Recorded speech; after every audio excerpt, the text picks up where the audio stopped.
Selamat siang semuanya. Assalamualaikum warahmatullahi wabarakatuh.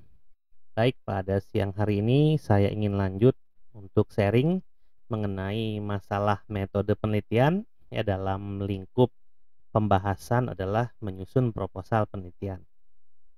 Nah, jadi dalam melakukan penelitian, baik itu dibiayai oleh pihak tertentu gitu ya ataupun secara mandiri artinya dengan biaya sendiri, tentunya penelitian itu harus ada proposal penelitian ya. Di mana proposal penelitian ini tujuannya agar dapat direview oleh para reviewer dan untuk melihat apakah penelitian ini memang bisa dilakukan dalam kurun waktu tertentu, layak dilakukan dan memang memiliki suatu kontribusi yang benar ya terhadap ilmu pengetahuan. Jadi diperlukan menyusun suatu proposal penelitian. Nah, biasanya ada beberapa hal-hal teknis ya terkait dengan penulisan proposal yang memang harus diperhatikan. Yang pertama itu adalah apabila penelitian yang diajukan itu menggunakan bahasa Indonesia, maka kita harus menggunakan kaidah bahasa Indonesia yang baik dan benar sesuai dengan EYD ya, ejaan yang disempurnakan. Yang kedua, tidak banyak typo atau error dari penulisan, misalnya kekurangan huruf dalam suatu kata gitu ya, atau kekurangan kata dalam suatu kalimat gitu ya, atau kesalahan format. Misalnya kalau biasanya ya dalam proposal apabila ada istilah asing itu diberi garis miring. Apabila ada suatu kata yang ingin di-highlight itu biasanya dicetak tebal gitu ya dan seterusnya. Lalu nomor 3 biasanya apabila kita mensubmit proposal dengan, mengajukan suatu proposal penelitian ya dengan alasan untuk mendapatkan dana penelitian, misalnya dari pihak luar atau eksternal atau internal, maka biasanya ada format ya yang harus, diikuti dalam kita menulis suatu proposal. Dan yang keempat adalah tidak mengandung plagiat proposalnya gitu ya. Jadi dari bagian-bagian proposal yang akan disebutkan nanti di video ini, itu tidak boleh terdapat plagiat atau plagiasi. Yang diizinkan untuk S1 itu adalah setidaknya maksimal 20% saja. Baik, untuk ngecek plagiat seperti apa caranya? Karena penelitian-penelitian yang ada di dunia ini, itu semua sudah, ada di internet dan bisa di-searching ya, dicari penelitiannya dan diolah oleh suatu mesin yang bisa memproses suatu teks ya, misalnya Google Scholar atau mesin indexing lainnya gitu ya. Jadi, untuk mengecek plagiat artinya kita membutuhkan suatu koneksi internet dan membutuhkan suatu perangkat lunak ya yang memang perangkat lunak ditujukan dalam mendeteksi suatu plagiat. Di Indonesia sendiri kebanyakan software yang digunakan adalah Turnitin. Namun memang Turnitin itu berbayar dan cukup mahal. Ya, apabila para peneliti tergabung dalam suatu instansi, katakanlah perguruan tinggi, maka ada lisensi yang bisa dibeli untuk perguruan tinggi dan itu harganya bisa lebih murah. Ya, di sini saya bukan mempromosikan Turnitin, tapi Turnitin adalah salah satu yang banyak digunakan di Indonesia. Anda dapat mencari berbagai macam software yang bisa digunakan, tidak hanya Turnitin, tapi silakan cari sendiri gitu ya. Atau di sini alternatifnya ada yang versi gratis. Jadi yang dibutuhkan adalah koneksi internet dan membuka suatu website menggunakan browser. Nah, teman-teman bisa menggunakan alamat yang tertera di dalam slide ini ya, smallseotools.com id/plagiarismchecker, di mana di situ kita bisa mengecek apakah tulisan yang kita tulis ya dalam, sebenarnya tidak hanya dalam proposal, dalam apapun ya, tapi di sini fokusnya adalah dalam proposal penelitian itu mengandung plagiarisme atau tidak. Nah, karena dia software yang sifatnya gratis, maka pasti penggunaannya terdapat suatu limitasi gitu ya. Nah, limitasinya apa? Kalau di Small SEO Tools ini limitasinya adalah maksimal yang bisa dicek plagiatnya itu adalah 1000 kata. Nanti setiap kata yang kita masukkan ke dalam kolom yang tertera di dalam situ gitu ya, dalam aplikasi itu akan menghitung berapa jumlah kata yang kita masukkan dan maksimal hanya 1000 kata. Kemudian kalau kita membuat proposal menggunakan Microsoft Word atau aplikasi berbasis Word lainnya, itu kita harus copy pastekan manual ke Small SEO Tools-nya. Dan yang ketiga kita harus sabar gitu ya menunggu hasilnya dan memang banyak iklan di mana-mana ya.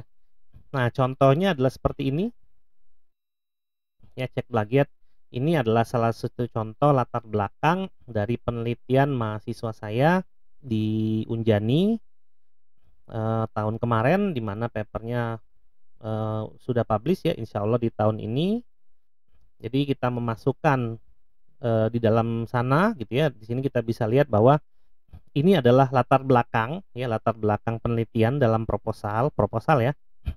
Di mana di sini ada total kata yang terdiri dari 769 kata. Jadi di sini masuk katanya, ini kita copy paste sendiri, kita masukkan ke sini, lalu di bawahnya akan ada tombol cek plagiat dan tombol captcha gitu ya, captcha untuk mengecek apakah Anda robot atau bukan. Nah, setelah diklik kita akan menunggu hasilnya sehingga tampaklah seperti ini ya. Nah, kalau di sini hasilnya sudah selesai 100% ya, maknanya di sini adalah selesai 100% dan dinyatakan 100% unik. Artinya 100% tulisan dari mahasiswa ini itu tidak ada yang sama di internet gitu ya. Jadi ini semua kalimat yang diperiksa ya dari latar belakang itu semua sifatnya unik, maka akan muncullah hijau-hijau seperti ini. Ya, jadi unik dan 100% udah selesai pengecekannya dan 100% unik. Oke, nah kalau kita ngomongin format proposal penelitian, jadi tadi adalah ngecek penelitian ya, ngecek plagiarisme yang paling penting ya. Lalu selanjutnya adalah format proposal penelitian secara umum. Biasanya proposal penelitian itu ada sampul depan, terdiri dari judul dan nama peneliti, kemudian ada abstrak. Abstrak itu adalah suatu bagian dari proposal yang menjelaskan semua dari 1 sampai dengan 7 ya, biasanya dari 1 sampai dengan 7 ini. Jadi semua isi penelitian atau semua isi rencana penelitian yang akan kita lakukan dalam satu proposal itu dijelaskan di dalam suatu abstrak. Biasanya ada limitasi kata ya, macam-macam ya, tergantung dari format proposal yang diajukan dari suatu dari suatu bagan atau bagian atau organisasi yang memang mengeluarkan atau menerbitkan proposal penelitian tersebut. Ya, kalau di kampus biasanya LPPM ya, Lembaga Penelitian dan Pengabdian Masyarakat, atau kalau di prodi itu biasanya untuk tugas akhir ya ada format proposal tugas akhir, karena di banyak kampus tugas akhir itu definisinya adalah melakukan suatu penelitian ya. Nah, secara umum dia ada 9 isinya setelah abstrak. Di mana yang pertama adalah latar belakang masalah, jadi problemnya dijelaskan di latar belakang. Ya, ini adalah salah satu poin yang sangat penting bagi proposal penelitian. Nah, di latar belakang inilah orang bisa membaca atau reviewer bisa membaca apakah proposal ini menjadi layak atau tidak untuk dikerjakan dari kaitannya terhadap pengembangan ilmu pengetahuan ya, state of the art dan problem yang memang akan diselesaikan. Lalu yang kedua adalah rumusan masalah. Ini berfokus pada problem yang ada pada penelitian yang akan dikerjakan, di mana rumusan masalah ini biasanya itu sudah disinggung di latar belakang masalah yang menjadi suatu rumusan masalah. Lalu yang ketiga ini biasanya adalah batasan masalah, atau dalam format lain itu ada yang menuliskan ruang lingkup. Ya, perbedaannya adalah batasan masalah itu berarti apa yang tidak dikerjakan atau apa yang tidak termasuk skop dari penelitian yang akan dikerjakan. Namun kalau kita ngomongin skop atau ruang lingkup, berarti kita akan berbicara masalah mengenai apa saja yang dikerjakan dalam penelitian ini. Ya, jadi dalam beberapa format Ya, dari proposal itu ada yang batasan masalah, ada yang ruang lingkup permasalahan. Kemudian yang keempat adalah tujuan penelitian. Dalam penulisan proposal penelitian, tujuan penelitian ini adalah menjawab rumusan masalah yang dikemukakan dalam proposal. Jadi ketika ada masalah dan tujuannya apa, gitu ya. Gampangnya adalah kalau masalahnya ada 5, maka tujuannya pun ada 5 ya, kalau memang rumusan masalah dibuat per poin. Lalu nomor 5 ada keluaran dan manfaat penelitian. Ya, keluaran itu adalah hasil dari penelitian nanti. Ya, itu adalah keluaran penelitian. Kalau manfaat penelitian itu artinya adalah ketika penelitian ini selesai, apa manfaatnya? Nah, manfaat penelitian ini biasanya bisa bagi masyarakat, bisa bagi organisasi, bisa bagi kehidupan, ya, dan seterusnya. Atau bahkan bisa secara khususnya bagi objek penelitian atau bagi peneliti itu sendiri. Ya, itu adalah manfaat penelitian. Lalu yang keenam adalah tinjauan pustaka. Ini semuanya biasanya berisi literatur, ya, studi literatur, di mana apa saja yang teori-teori yang terkait dalam penelitian yang akan dikerjakan, gitu ya. Paper apa saja yang dibahas atau yang dibaca dalam penelitian ini yang digunakan misalnya, gitu ya. Terus sumber-sumber mana aja yang dijadikan literatur yang kemudian dibaca dan dirangkai kata-katanya, yang memang literatur itu entah dari paper, entah dari buku, entah dari laporan, entah dari apapun itu yang akan digunakan dalam penelitian nantinya. Kemudian yang ketujuh ada metode penelitian. Ini adalah langkah-langkah penelitian mulai dari tahap awal sampai tahap akhir. Ya, mulai dari misalnya penelitiannya adalah di area informatika, yaitu data mining. Jadi mulai dari dia ngumpulin datanya apa saja, terus data itu diolah dulu dalam secara umum itu tahapannya adalah pre-processing data kalau di data mining, ya. Kemudian nanti datanya setelah di-pre-processing dipecah menjadi data training dan data testing. Ini biasanya untuk prediksi atau klasifikasi. Kemudian dibuat model menggunakan suatu metode dari data training, kemudian diukur berapa akurasinya dari data training untuk menghindari overfitting biasanya. Kemudian kalau sudah bagus hasilnya, model itu akan diuji menggunakan data uji dan kemudian akan dihitung akurasinya. Nah, akurasinya itu akan menjadi suatu proses evaluasi dari penelitian. Untuk kasus prediksi di data mining itu biasanya bisa menggunakan confusion metric. Nah, itu adalah tahapan penelitian, ya, dari awal sampai dengan akhir, yaitu evaluasi penelitian. Lalu yang kedelapan itu adalah jadwal penelitian, ya, di mana penelitian itu akan dijadwalkan, ya. Nah, apa saja yang ada di jadwal penelitian itu biasanya dilihat dari metode penelitian. Artinya apa yang dikerjakan itu membutuhkan waktu berapa lama. Nah, gitu ya. Misalnya tadi mengumpulkan data. Ya, mengumpulkan data itu yang dikerjakan apa saja? Misalnya pertama itu melakukan download data di open source data misalnya, atau macam-macam ya cara untuk mendapatkan data, atau mengobservasi atau melakukan survei di tempat studi kasus atau objek penelitian misalnya, subjek penelitian misalnya, dan seterusnya. Nah, itu tuh dilakukan berapa lama? Nah, itu ada di jadwal penelitian sampai nanti akhirnya ke evaluasi penelitian. Lalu yang kesembilan itu biasanya adalah referensi, ya. Apa saja penelitian dalam bentuk paper, baik itu jurnal atau proceeding, ya, yang bereputasi tentunya. Apakah dia buku atau chapter dari majalah ilmiah, itu ya, atau merupakan report yang kredibel, yang dikeluarkan secara kredibel misalnya oleh Bank Indonesia, atau report yang dikeluarkan oleh Bank Dunia dan seterusnya. Nah, itu digunakan dalam penelitian ini yang biasanya dirujuk, ya, yang biasanya dirujuk dari yang dirujuk di bukan dari, ya, di latar belakang dan di tinjauan pustaka biasanya, ya. Nah, termasuk nanti misalnya pun ada gambar yang dibuat dalam metode penelitian, ya, alurnya dibikin gambar, misalnya bisa menggunakan activity diagram atau flowchart, dan gambar tersebut kalau memang dibutuhkan, ya, atau memang mengambil dari penelitian lain atau dari buku, itu bisa dilakukan sitasi dan referensinya harus dicantumkan ya. Nah, jadi di bagian terakhir itu adalah referensi ya, berisi paper atau jurnal yang bereputasi, conference atau jurnal yang internasional atau yang nasional bereputasi, terus buku ya, website juga boleh sebenarnya. Dalam beberapa buku metode penelitian, website juga bisa dijadikan sebagai suatu referensi, namun kita harus pandai dalam memilih website ya. Tapi biasanya banyak untuk penelitian-penelitian yang dipublikasi di tempat yang bagus itu tidak ada website ya, dan seterusnya. Nah, jadi 9 poin ini biasanya diberi nomor halaman itu mulai dari nomor 1 sampai nomor terakhir. Dan terdiri dari 15 halaman biasanya. Ya, maksimal 15 halaman kalau proposal itu dihitungnya dari latar belakang sampai referensi ya, bukan dari sampul.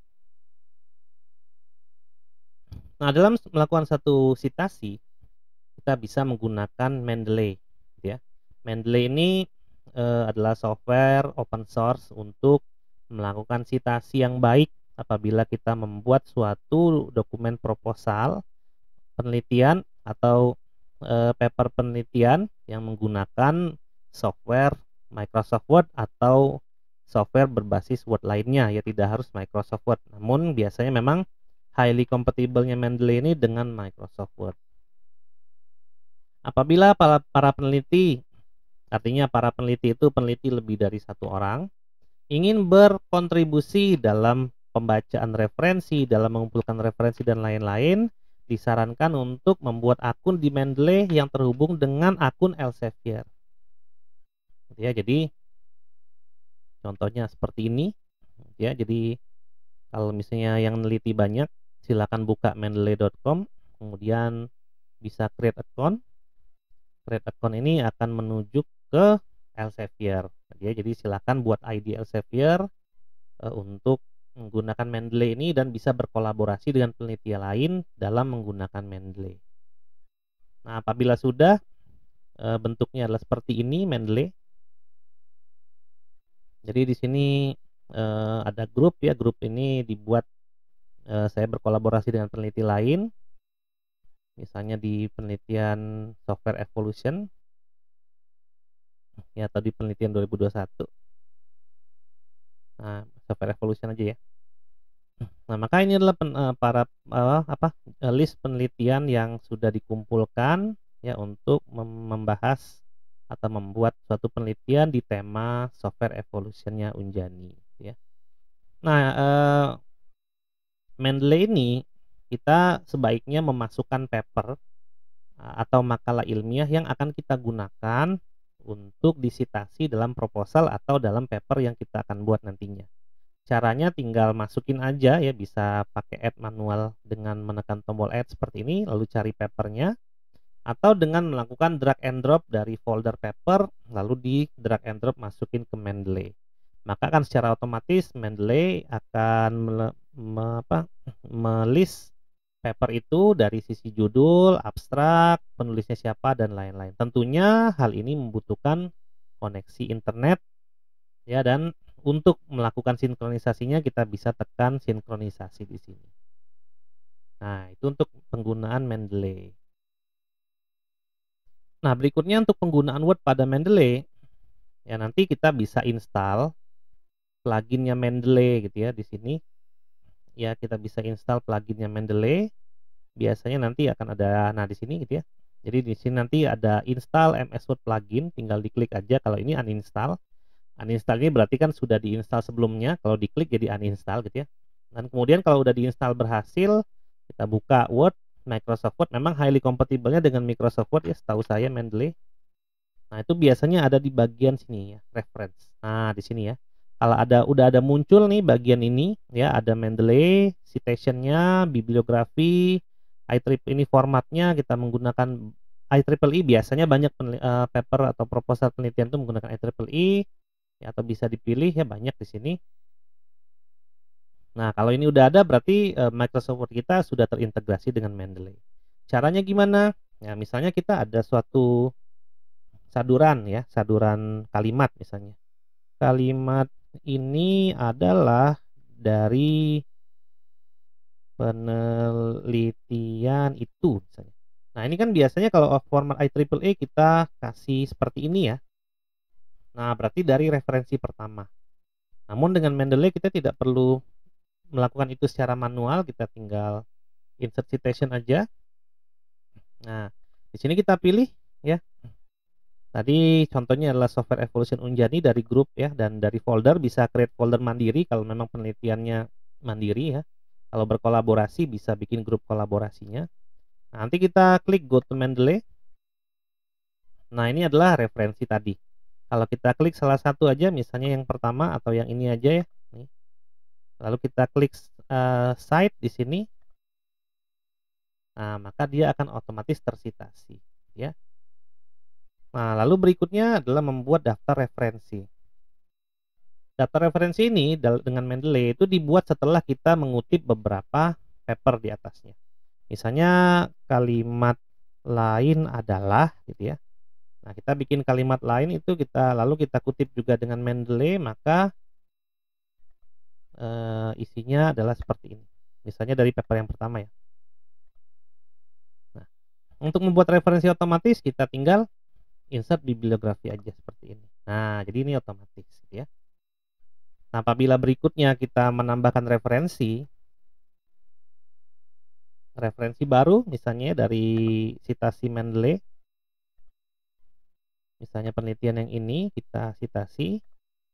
Nah, maka secara otomatis dia akan menambah referensinya di bagian paling bawah.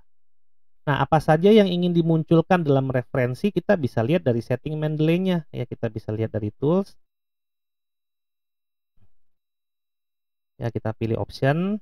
Nah, kemudian kalau dia berasal dari jurnal artikel, kita mau apa saja yang dimunculkan dari referensinya.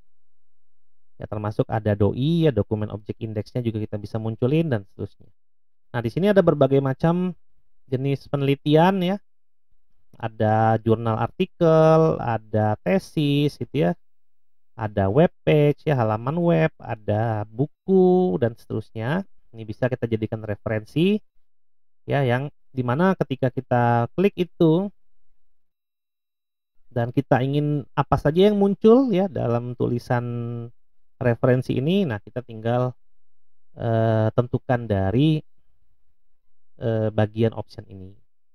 Nah, jadi disarankan dalam menulis proposal penelitian atau paper penelitian nantinya ketika penelitian sudah dilakukan itu menggunakan software Mendeley gitu ya. Jadi kurang lebih seperti itu penggunaan Mendeley.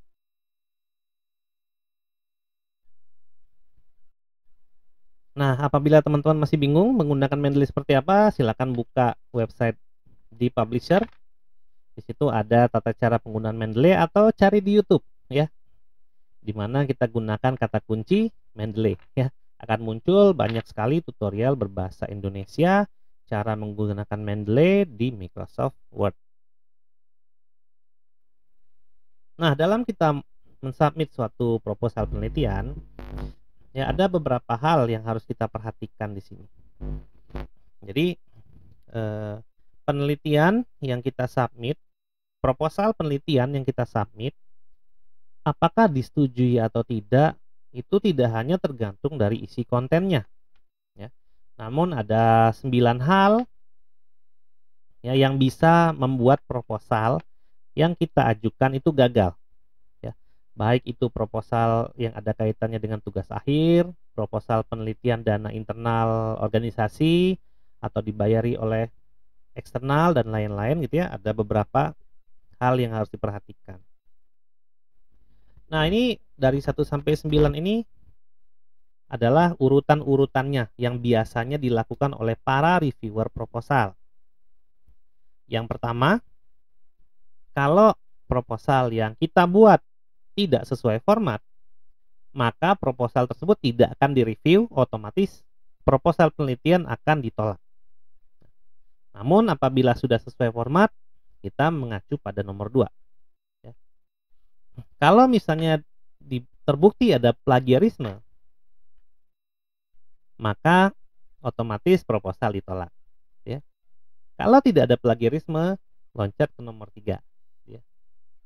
Apabila rumusan masalahnya keliru, ya, manfaatnya tidak ada, terus kurang mutakhir, penelitian itu repitasi, artinya yang sering dilakukan orang lain tapi hanya diganti studi kasusnya doang, atau lingkupnya terlalu sempit, terus tidak dipahami oleh reviewer, karena biasanya reviewer itu adalah orang yang memiliki bidang ilmu terkait ya terhadap proposal yang ditulis. Jadi misalnya proposalnya adalah mengenai keilmuan informatika, maka reviewernya itu biasanya orang informatika juga gitu yang memiliki pengalaman tentunya dalam bidang penelitian.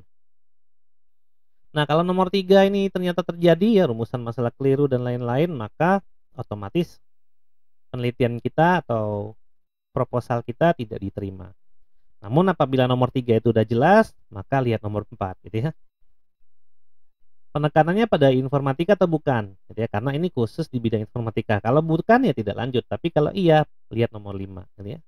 Referensinya kurang misalnya, jumlahnya kurang, lalu kualitasnya juga kurang. Misalnya teman-teman mengambil referensi paper dari jurnal atau conference yang bahkan tidak bereputasi sama sekali dilihat dari segi manapun misalnya gitu ya. Kemudian banyak paper yang ditulis itu biasanya tidak benar karena memang dipublish dari tempat yang tidak terlalu bagus gitu kan, dan seterusnya gitu ya. Nah, kalau itu terjadi maka otomatis proposalnya ditolak. Nah, apabila ternyata referensinya bagus, berasal dari tempat yang bagus ya, publikasi yang bagus dan seterusnya, maka kita lihat nomor 6 gitu ya. Tinjauan pustakanya tidak ada, isinya hanya teori saja misalnya, tidak ada penelitian terdahulu yang dirujuk, atau tidak ada rujukan dari daftar referensi. Nah, apabila tidak ada penelitian itu adalah berasal dari penelitian sebelumnya. Artinya tidak ada sesuatu hal yang baru sama sekali di dunia ini. Jadi pasti berasal dari legasinya, gitu ya. Nah, apabila ini terjadi maka penelitian tidak bisa lanjut. Namun apabila ini tidak terjadi maka kita lihat nomor 7, gitu ya. Metode yang digunakan tidak tepat. Artinya misalnya ingin melakukan suatu proses prediksi kalau di data mining ya, namun menggunakan metode cluster. Nah, karena memang itu tidak tepat ya. Cluster itu tujuannya bukan untuk memprediksi. Nah, terus tidak realistis metode yang digunakan. Atau dalam penulisan proposalnya peneliti tidak menerangkan secara detail metode penelitiannya, teknik yang dipakainya dan seterusnya, hanya menyajikan gambar saja misalnya. Nah, maka itu otomatis proposalnya tidak diterima. Nah, namun apabila ternyata metodenya sudah lengkap, realistis, dapat dimengerti dan seterusnya, maka kita lihat nomor 8. Nah, baru kemudian nomor 8, para reviewer biasanya melihat isi dari abstrak ya, baru konten yang dibahas ya. Jadi konten itu biasanya udah mulainya dari nomor 7 gitu ya. Yang 1 sampai 6 itu biasanya format semua yang dibahas. Nah, baru nomor 8 itu dilihat dari abstrak, latar belakang, tujuan, batasan, luaran dan seterusnya gitu ya. Apabila memang sistematis yang ditulis ya, konsisten, terus memang bagus, mudah dipahami, maka kita akan lanjut ke nomor 9.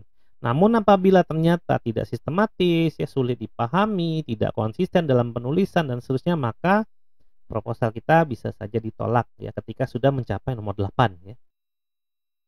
Lalu nomor 9 baru dilihat terakhir adalah tata bahasanya, tipe error dan seterusnya. Apabila tipe errornya terlalu banyak ya, istilahnya tidak konsisten, kadang nyebut A, kadang nyebut B ya, padahal itu adalah sesuatu yang sama misalnya gitu ya, maka itu bisa ditolak. Nah, namun kalau itu sudah benar ya, tidak ada tipe, penulisan konsisten, istilah-istilah yang ditulis konsisten, maka sudah memenuhi 9 kriteria proposal yang dimaksud, maka kemungkinan besar proposal yang kita tulis itu akan diterima untuk dilanjutkan ke dalam suatu proses penelitian. Nah, di sini menurut Romi Satrio Wahano, jadi ada 10 mitos kesalahan penelitian dalam bidang computing. Yang pertama itu penelitian computing harus ada pengembangan software. Apakah iya? Ya tentu tidak sih gitu ya. Tidak semua penelitian computing harus membuat perangkat lunak atau software. Nah, itu kita lihat dari bidang areanya menurut ACM. Ya, ACM ini adalah suatu organisasi yang merumuskan suatu scope atau lingkup area di bidang computing, ya. Di sini ada computer engineering atau CE, ada software engineering atau SE, ada computer science atau SC, ada information technology atau IT, dan information system atau IS. Nah, kalau di Indonesia kita kenal istilah bidang informatika. Informatika itu ada di mana gitu ya. Nah, ini macam-macam ya, karena informatika itu macam-macam. Ya, ada informatika yang di dalam kurikulumnya itu terkait computer science dan information system misalnya. Ada informatika yang di dalamnya itu terkait computer science dan software engineering misalnya. Ada informatika yang terkait di dalamnya bahkan semua dari bidang ACM ini. Jadi itu tergantung ya dari universitas atau kampus masing-masing. Nanti disesuaikan lagi dengan kelompok bidang keahliannya. Namun ya, kalau kita ngomongin bidang computing secara keseluruhan, itu tidak harus membuat perangkat lunak. Bahkan di bidang computer engineering itu harus bikin perangkat keras gitu ya. Ya, seperti itu. Lalu mitos yang kedua ya, kesalahan penelitian di bidang computing, biasanya orang menganggap tujuan utama penelitian adalah kontribusi ke masyarakat. Nah, ini sungguh keliru ya. Kontribusi pada masyarakat itu biasanya dijadikan manfaat penelitian. Ya, kalau kita melihat lagi dari proposal tadi format ada keluaran dan manfaat penelitian ya pada poin nomor 5. Nah, biasanya manfaat ke masyarakat itu dijadikan manfaat penelitian ya, bukan ke tujuan utama penelitian ya, kontribusi ke masyarakat. Karena sejatinya kita nggak bisa mengukur langsung kontribusi penelitian kita ke masyarakat. Ya. Nah, biasanya kontribusi utama penelitian itu adalah memang terhadap ilmu pengetahuan atau knowledge, itu menurut Dawson tahun 2009. Jadi kontribusi utama penelitian adalah kontribusinya terhadap ilmu pengetahuan atau knowledge. Lalu nomor 3, waterfall adalah metode penelitian yang saya gunakan. Nah, ini adalah mitos nih yang sering ya, atau kesalahan-kesalahan yang sering terjadi dalam penelitian computing. Ya, kalau teman-teman banyak baca paper, biasanya papernya dari tempat yang tidak bereputasi baik gitu ya. Kadang-kadang ada yang bilang metode penelitiannya waterfall gitu ya. Padahal itu salah. Karena apa? Waterfall, prototype, agile, scrum, dan lain-lain itu adalah teknik atau metode pengembangan perangkat lunak atau software development lifecycle gitu ya. Dan dia bukan metode penelitian. Ya, metode penelitian bisa kita lihat dari penelitian, dari paper-paper penelitian yang kita baca, di mana kita baca dari sumber-sumber yang bagus atau terpercaya gitu ya. Lalu yang keempat, masalah penelitian itu adalah masalah yang muncul di masyarakat. Ya, ini tentu saja keliru gitu ya. Masalah penelitian itu adalah membahas masalah kehidupan memang, tapi bukan masalah yang muncul di masyarakat. Lalu didasari oleh penelitian sebelumnya. Nah, jadi biasanya seperti itu gitu ya. Jadi masalah penelitian itu adalah masalah di bidang kehidupan yang harus diselesaikan atau akan diselesaikan dengan bidang keahliannya si peneliti dan berasal dari masalah-masalah penelitian sebelumnya. Ya, yang pasti terkait ilmu pengetahuan gitu ya. Lalu yang nomor 5 itu biasanya orang menganggap studi literatur itu berisi berbagai teori dasar dan definisi yang ada di buku. Ya, tentunya kalau kita ngomongin literatur studi ya, studi literatur tidak hanya apa yang ada dari buku dan tidak hanya berisi teori. Sumber yang bisa kita rujuk itu yang paling utama itu memang adalah paper penelitian, baik itu jurnal atau proceeding dari sumber yang terpercaya. Bisa tesis atau disertasi, report yang kredibel, misalnya dari Bank Dunia, tadi contohnya ya, atau dari Bank Indonesia, atau dari lembaga-lembaga yang kredibel, dan lain-lain ya, termasuk website itu juga boleh dijadikan studi literatur. Nah, namun biasanya dari studi literatur itu ada hal-hal yang terkait penelitian yang kita ambil.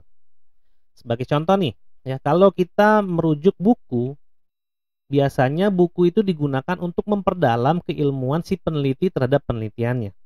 Misal nih, saya meneliti di bidang informatika, ya, data mining, klasifikasi. Maka ketika saya mempelajari klasifikasi, saya baca buku data mining. Ya, data mining itu apa, tahapannya itu seperti apa, terus dipergunakan untuk apa, terus ada berapa teknik di data mining dan seterusnya, itu saya baca buku. Dan saya bisa sadur buku itu dalam proposal penelitian atau dalam paper penelitian saya.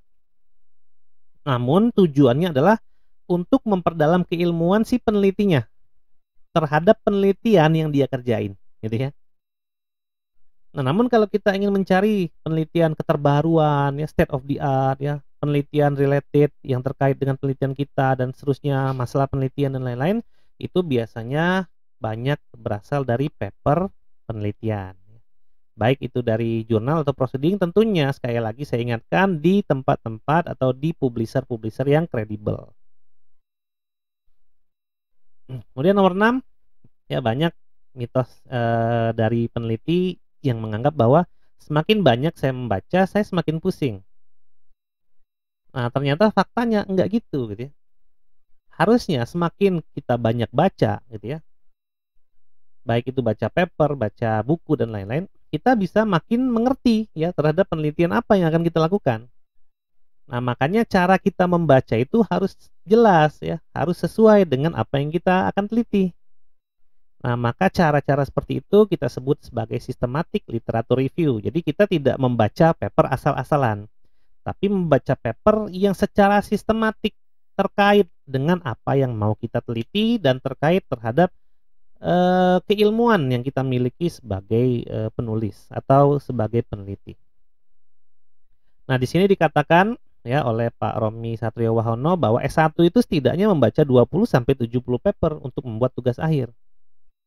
S2 itu setidaknya membaca 70 sampai 200 paper untuk membuat tesis. Ya, itu juga yang saya lakukan dulu. Banyak banget paper yang saya baca sampai lupa saya ada berapa. Mungkin nggak nyampe 200 ya, 100 mungkin ada gitu ya. Lalu untuk S3 setidaknya membaca 200 sampai 700 paper untuk membuat suatu disertasi. Tentunya sekali lagi paper berasal dari jurnal atau proceeding yang memiliki reputasi gitu ya. Baik nasional atau internasional. Namun usahakan yang internasional gitu ya. Kemudian nomor 7 mitosnya adalah penelitian itu semakin aplikatif dan sifatnya terapan makin mudah masuk jurnal terindeks ya, belum tentu juga sih gitu ya. Yang pasti seberapa besar kontribusinya terhadap ilmu pengetahuan ya, dan seperti apa gapnya terhadap penelitian terdahulu atau yang kita sebut sebagai state of the art itu itulah yang mempengaruhi ya apakah publikasi kita itu mudah dimasukkan ke dalam jurnal terindeks atau tidak. Jadi itu tergantung ya. Tidak harus penelitian aplikatif atau terapan, nggak harus. Yang penting ada kontribusinya. Ya, penelitian murni juga. Kalau kontribusinya tinggi ya masuk juga gitu ya. Lalu nomor 8, penelitian yang baik itu topik dan skalanya besar serta berhubungan dengan banyak bidang. Nah, ini salah persis ya. Salah persis itu salah banget gitu ya, salah sekali. Justru penelitian yang baik itu adalah yang semakin tajam dan mengerucut ya, skopnya kecil, fokus dan detail dalam lalu memiliki pengaruh yang besar terhadap ilmu pengetahuan. Jadi kalau penelitian kita itu di bidang informatika, ya fokus saja di bidang informatika aja, data mining, klasifikasi misalnya. Fokus di situ. Tapi eksperimen yang kita lakukan itu banyak, gitu ya. Fokus ya, semua yang ada di paper yang kita tulis itu ada argumentasi ilmiahnya semua ya, tidak berdasarkan subjektivitas. Lalu kita bahas secara dalam dan ternyata pengaruhnya besar terhadap ilmu pengetahuan, itulah penelitian yang baik, gitu ya. Lalu yang 9, saya melakukan sitasi dengan mengcopy paste kalimat dan paragraf pada paper lain. Nah, ini juga kesalahan ya dalam penelitian computing. Kita bisa melakukan 4 hal sebenarnya dalam melakukan suatu sitasi. Yang pertama, kita bisa menggunakan parafrase ya. Kita lihat ada yang sama, misalnya kalimat, ada makna dari suatu tulisan itu yang maknanya itu ingin kita sampaikan atau yang related dengan penelitian kita, itu kita ingin masukkan di proposal atau di paper, maka kita bisa melakukan parafrase, memanipulasi kata-katanya dengan makna yang sama dengan apa yang ada di rujukan kita tadi. Nah, itu parafrase.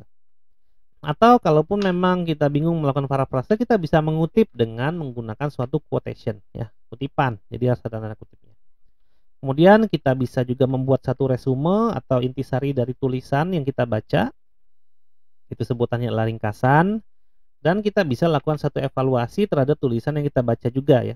Ada komentar dan alasannya terhadap hasil tulisan, bisa setuju terhadap hasilnya atau tidak.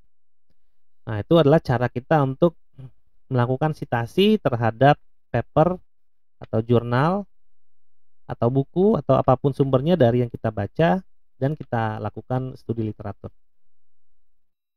Lalu yang 10, ya, satu hasil eksperimen penelitian bisa jadi banyak paper dan dipublikasikan di banyak jurnal. Nah, ini juga adalah kesalahan penelitian ya di bidang komputasi. Jadi ini biasanya peneliti-peneliti yang males gitu ya. Males dalam artian dia pengennya melakukan satu penelitian tapi dipublikasi di banyak tempat. Nah, tentunya hal ini salah ya. Eh Tidak seperti itu gitu ya. Itu tergantung dari research kontribusinya atau RC-nya. Seberapa besar penelitian itu kontribusinya terhadap ilmu pengetahuan tadi ya. Jadi misalnya saya ada kasus yang sama, lalu kita selesaikan dengan berbagai macam cara yang berbeda, misalnya asal cara yang berbeda itu ternyata kontribusinya besar dalam ilmu pengetahuan, maka bisa jadi ya satu eksperimen itu bisa dipublikasikan di banyak jurnal. Tapi bukan berarti nomor 10 ini dalam istilah kita bikin satu penelitian, lalu penelitian itu kita duplikasi, hanya rubah-rubah dikit, terus kita publikasi di banyak jurnal dengan judul yang hanya dimanipulasi sedikit saja gitu ya. Nah, itu adalah mitos yang nomor 10 yang mungkin banyak ditemui juga gitu ya di penelitian bidang computing menurut Pak Romi Satriawahono. Baik, seperti itu kira-kira ya bagaimana proposal penelitian ya, apa saja isi proposal, ya bagaimana menulis proposal yang benar dan bagaimana cara orang atau reviewer itu menilai suatu proposal, dan jangan terjebak ya di mitos-mitos terhadap penelitian computing ya terkait informatika khususnya yang saya jelaskan tadi. Itu saja dari saya. Ya, semoga informasi ini bermanfaat. Sekian dan terima kasih. Izin pamit. Wassalamualaikum warahmatullahi wabarakatuh.